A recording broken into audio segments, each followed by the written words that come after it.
வணக்கம் நண்பர்களே. நடிகர் விஜய், தவிக தலைவர் விஜய்க்கு ஒரே ஒரு கேள்விதான். உங்கள் எதிரி யார் என்று உங்களுக்கு தெரியுமா? அதை கூட சற்று முயன்றால் கண்டுபிடித்து விடலாம்.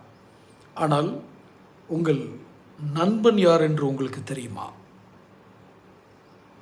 இதுதான் மிக முக்கியமான கேள்வி. உங்களுக்கு உங்கள் நண்பர்களை அடையாளம் காண்பதில் சிரமம் இருக்கிறது என்று நான் நினைக்கிறேன்.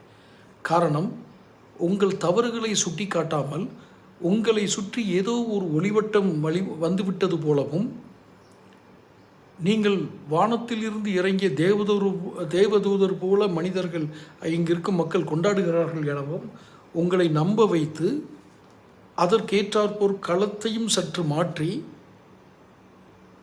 உங்களை தவறாக வழிநடத்தியது உங்கள் எதிரி அல்ல, உங்கள் நண்பர்கள். நீங்கள் யாரை நம்பினீர்களோ அவர்கள் உங்களை தவறாக வழிநடத்தியிருக்கிறார்கள் என்று நினைக்கிறேன். இப்படி குற்றம் சொல்வதால் யாரையோ குறிவைத்தோ இல்லை உங்கள் கூட இருப்பவர்கள் மீது நீங்கள் சந்தேகம் கொள்ளுங்கள் என்ற அர்த்தத்திலோ நான் சொல்லவில்லை.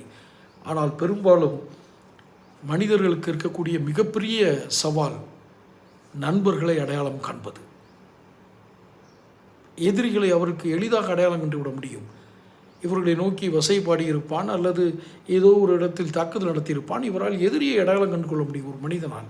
ஆனால் நண்பனை அடையாளம் காணுவது சற்று கடினம். காரணம், அவன் என்ன செய்ய நம்மளை வைக்கிறான், வீழ்த்துகிறான் அல்லது நம்மளை ஒரு வலைக்குள் கொண்டு வருகிறான் என்பது நமக்கு கண்டுபிடிப்பது கடினம்.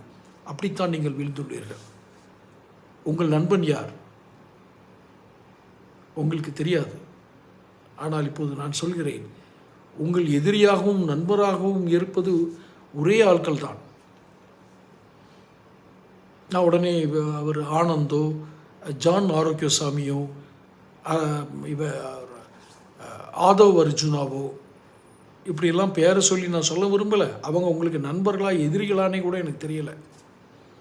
ஆனால் நீங்கள் ஒரு வெற்றிடத்தில் சிக்கிக்கொண்டீர்கள். நண்பர்களே அல்லாத எதிரிகள் மட்டுமே துரத்தி வருகிற ஒரு வெற்றிடத்தில் சிக்கிக் கொண்டீர்கள். இது மட்டும் என்னால் புரிந்து கொள்ள முடிகிறது. நான் இப்போ ஒரு ஆலோசனை சொன்னால் அது ஏதோ என்னுடைய நன்மைக்கு நான் சொன்ன மாதிரி ஆயிரும். இது வரைக்கும் நான் யார்கிட்டையும் பணம் வாங்கிட்டு எதுவும் பேசலை. இருப்பினும் தொடர்ந்து நீங்கள் என்னோடய பதிவுகளை பாருங்கள். தவிக தொண்டர்களும் சரி, தவிக தலைவர் விஜயும் சரி, விஜய் ரசிகர்களும் சரி, தொடர்ந்து பாருங்கள். உங்களுக்கே கொஞ்சம் கொஞ்சமாக புரியும். நன்றி.